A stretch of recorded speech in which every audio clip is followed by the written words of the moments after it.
My sister Rachel was married to Daniel, 40 male, for 8 years. They were high school sweethearts, and they tied the knot shortly after graduation. They had a daughter together, Alice, teen, who was Rachel's entire world. Rachel ended up being diagnosed with cancer when she was a few weeks away from delivery. After Alice was born, she started chemo ASAP. Unfortunately, it was treatment resistant and aggressive, and Rachel passed by the time Alice was a toddler. Daniel emotionally checked out completely. He decided to take a job opportunity abroad, and he left Alice in my wife's custody. At first, he said it was temporary, that he just needed to get things in order before Alice came to live with him. But eventually, it was obvious that it would be much longer. So he signed his rights over to us, and we've been raising her alongside our 3 sons. As far as the boys are concerned, Alice is their big sister, and as far as Alice is concerned, they're her little brothers. Daniel got remarried, and he had 2 daughters. Alice wasn't invited to the wedding. We only learned about it after his brother mentioned it.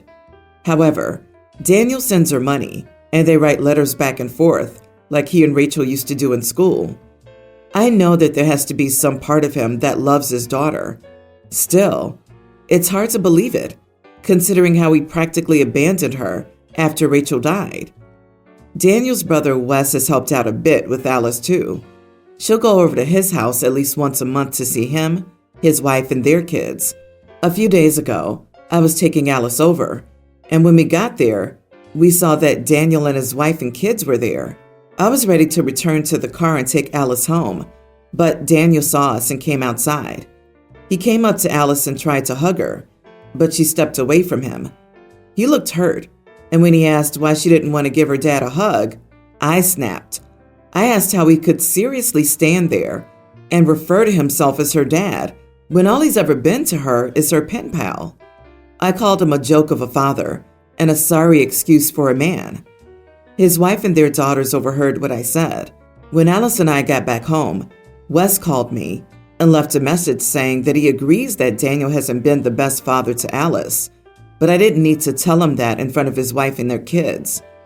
Daniel feels the same way. I did apologize to Alice for disparaging her father, but she just shrugged and said it would have only been disparaging if it wasn't true. My wife said she probably would have done worse if she'd been there, but part of me does feel that I could have said it out of earshot of his children. So, am I the idiot? I'd say your heroic behavior and stepping up as a father figure for 14 years makes up for one nasty comment. And the only reason it was an idiot comment was that it was in front of the kids. You are not the idiot. They'll understand when they're older. They were there visiting without even telling his daughter? Who in their right mind shows up, doesn't give their bio child any clue they'll be at the house she's visiting, then becomes upset it's not all sunshine and roses? I can't imagine how traumatic that situation was for Alice. How could his wife not be aware of this? Maybe it's good OP exploded in front of Daniel's other kids. Daniel is a horrible excuse of a father. He deserves to have his younger daughters asking why OP said what he said. These sort of guys don't see women and children as actual people, just accessories to make themselves look better in the eyes of their peers. As a consequence, they see nothing wrong with tossing one set out and starting over. That's literally how they see it. It's starting over. Like the first family was some embarrassing mistake. Yep, he signed away his rights. He's nowhere near being her father, even legally. He isn't Alice's dad. OP, you are, and she clearly agrees. And you can tell Wes that you did what any father would do. You defended and protected your child. Biology doesn't make a family, and you share blood too. If he actually cared about Alice, he wouldn't be demanding or acting like this. It's all about him, and good for you to stand in her corner. Also, his wife knows what he's doing, just being a pen pal to his daughter. The 2 daughters will eventually get older and form their own opinions. Does the wife know? It's possible that Daniel gave it a pretty spin that, of course he wanted Alice to live with them now that things were stable, but Alice chose OP. Maybe his wife doesn't even want Alice and is happy to believe his lies. Regardless, not the idiot. And I laughed when I read the end of Daniel agreeing with Wes. Wah, wah, what a deadbeat. This weekend is my senior prom. Until about 2 weeks ago, I was planning on going with my girlfriend, but things ended abruptly, so that's not happening. Unfortunately, this happened after the tickets were bought, so I had to find someone else to accompany me. The next week, I found a girl who wanted to go as friends with me, so I gave her the extra ticket. As I said, I was the one to buy prom tickets, and I did so with my own money. I also hadn't given my ex one of them by the time we decided not to go together, so I had my hands on both of them. To me, I thought this meant I had no obligation to give her the ticket. She never laid hands on them. So after one of her nosy friends found out that I had asked someone else, word got around to her, and she was not happy. She said the ticket I bought was for her, so it should be hers. I argued that since I bought it and never gave it to her, it was still my ticket. She said that was unfair, that she had bought a dress and everything to attend the prom, and now a week out, she doesn't have a ticket, and since the deadline is passed, she can't get one. I told her that I was sorry, but I already gave the ticket away, and it felt wrong telling this new girl that she couldn't go to prom since my ex wanted the ticket. She had a screaming fit, telling me I was being an idiot and I was doing this to spite her, which is untrue. Am I the idiot? Not the idiot. You bought it. You do what you want with it. She can go touch grass for the night instead. And OP, you don't owe her an apology either. From the sound of it, she broke up with you. She made this mess. Don't interact with her anymore and go have fun. Sounds like she was planning on OP begging her to come back. You know how high school girls are. They like the drama of breaking up and getting back together. However, everyone's the idiot here, and this is why schools need to have exceptions to when tickets can be purchased for situations like this. She's now going to miss her prom, which is a very big deal. I know of some schools that make each student buy their own ticket for this very reason, and if dating someone from a different school, you need to get an exception. Yeah, I don't know. You could be right, but I can't help but disagree. The entire tone of the story is that this situation was just dropped on OP. He stated the sudden breakup, her claiming that OP was reacting out of spite. This all says he was planning to still be with this girl, and she apparently waited to be single for prom and thought he'd give her the ticket. Yesterday, my son, 22, came over to visit. The pants that he was wearing slipped down a little bit, and I saw the top of his underwear. I looked at him and said, "Are you seriously wearing Spider-Man underwear?" He said, "Yep, they're really comfortable." I asked him where the heck he got Spider-Man underwear in his size. According to him, his fiancée bought them for him, along with some other character designs from a website she got her underwear from. I told him that it's very immature for grown adults planning on getting married to buy character underwear, and it's time to grow up, that I can't believe he would even think it's appropriate. He had the nerve to tell me, the only one who sees them is the one who buys them for me. So why should you care? I care because he's my son, and I don't want him to embarrass himself. He already wears character shirts that his fiancée also seems to have no issues with. Now underwear? I told him if he needed proper underwear and couldn't afford them, I'd get them for him.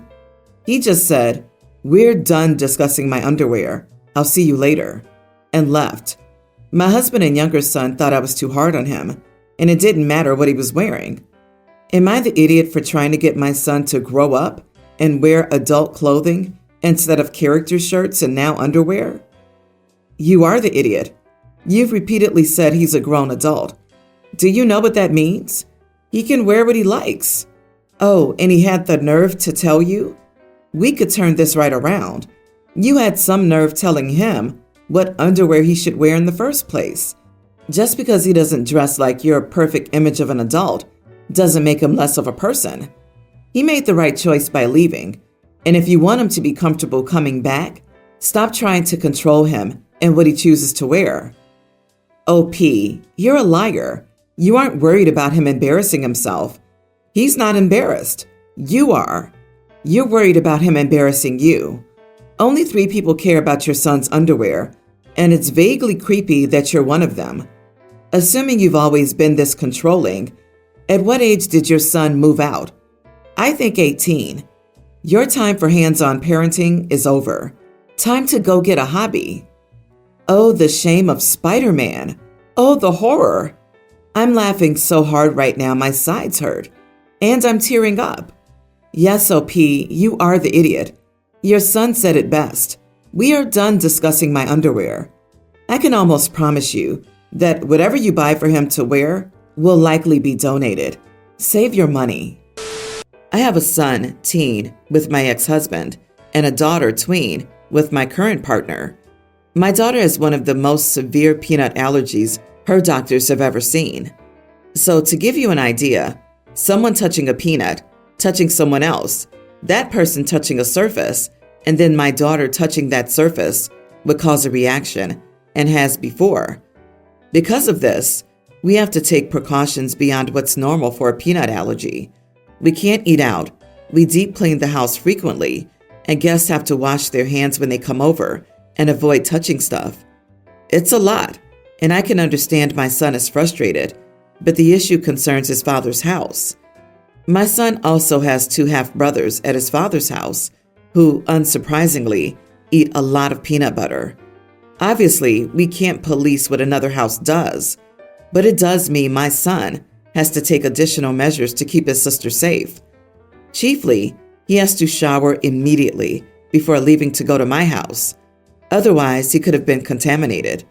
This is because, as I said, just him being in that house and then touching things could cause a reaction in his sister. He didn't do that last week. He showered, but only the morning of, several hours before I picked him up. He refused to shower again, so I couldn't bring him and had to leave him at his father's. So now his father's accusing me of favoritism and claims I'm abandoning my son. He also said some very nasty things about my partner, also a woman, and said I'm being obsessive. You are the idiot. I was on your side until you said guests aren't allowed to shower, only wash their hands and avoid touching things. Let's be honest. They probably touch things. They presumably sit down, use the toilet, etc. I can't blame you for trying to protect her, but I have a sinking feeling your son may eventually decide to stay full-time at one of the homes. Not the idiot. It's a shower. A shower. A small thing that could keep someone out of the hospital. Many people shower every day anyway, so it's as simple as timing it around that. Your son is a member of the family, and when he's home, he won't have any restrictions. He'll sleep at your house, play with his games, touch things as he pleases, and basically live like a human being who's comfortably using his house, unlike a guest who would come in the living room, chit-chat a bit, then go home. Your daughter's safety is more important than anything else. You're taking every measure to ensure she's safe and healthy. You don't want your daughter to die, so obviously, she must be the favorite. Unfortunately, your ex has lost his mind. Has your son seen her react before? Does he fully know how serious this is? I think a teen would, although understandably a bit annoyed, be willing to take a shower not to murder someone. Is your ex filling his head with misinformation? Maybe like, oh, they're just being dramatic.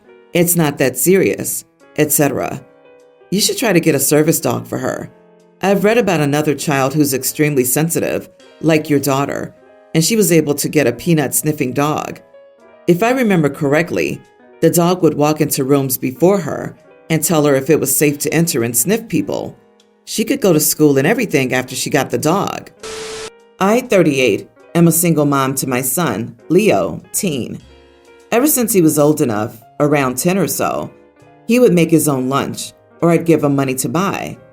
This school year, however, he told me that he had a new friend, Sam, whose mom, Linda, often made lunch for the group. I thought this was very sweet and reminded him to thank her when he saw her. Leo spends a lot of time at Sam's house. Sam's family has a pool, and Linda always cooks great snacks, meals, etc. I never thought much of it. Linda's a super sweet woman. She's just one of those people with a kind, giving spirit. Sam's also a great kid. When he's over at our place, he's always polite and offers to help. I've seen him around his parents at events. He talks to them with respect. I don't think he's perfect, but his family clearly has a respectful dynamic that works for him. I admit, I'm not one of those moms who cook like Linda. I will make dinner, obviously, but it's usually pasta or chicken. I've been buying those meal prep boxes lately since they're so easy. When Leo's had friends over, I've thrown some frozen appetizers in the oven or ordered a couple of pizzas. He's never seemed to care before. There have been a few times since becoming friends with Sam where he's asked me to cook something for his friends, and sometimes I will. But if I say no, I hear, "Linda would." So I've shut that down, or I thought I did. On Saturday, Leo told me he was having friends over and asked if I could bake cookies. I said we had a couple of packages of Oreos in the cabinets. Leo started on that his friends were going to want chocolate chip cookies.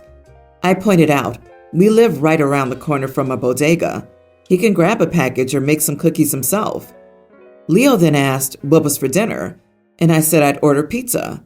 He asked why I couldn't cook his friend something. I said I had a long week, and I was tired. He got an attitude and called me lazy, saying that Linda works too, and she manages to make the family what they want. I told him again, I was not Linda, and won't pretend to be. The next part is where I may have screwed up. I asked if Sam ever spoke to Linda, as he did to me. Leo admitted no. I said yeah, because Sam respects his mom and appreciates everything she does for him. Clearly, Leo isn't as appreciative. Leo left the room, and his friends didn't come over. His choice. He hasn't said anything to me since. I was venting about this to a friend, and she said I was absolutely wrong for comparing Leo and Sam like that. She says I got on Leo's level and made him feel bad. Am I the idiot? Edit. Linda's married. She works, but not as much as I do. Her husband works more, though he's always home for dinner and on the weekends. It's definitely why she has the time and energy. She also has a housekeeper to clean the house, which is all great for her, but it definitely all attributes to why she can do more than me. Not the idiot, but kids this age compare themselves a lot to their peers. That's just how teenagers are.